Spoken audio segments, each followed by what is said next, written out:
தெரியாத பகலுக்கு புரியாத பொழுதொன்று நீ காட்டினாய்.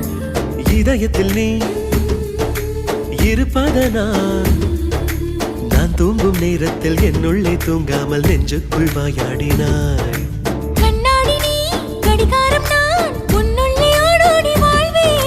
காதல் எனும் கடுதாசி நீ என்றென்றும் அன்புடன்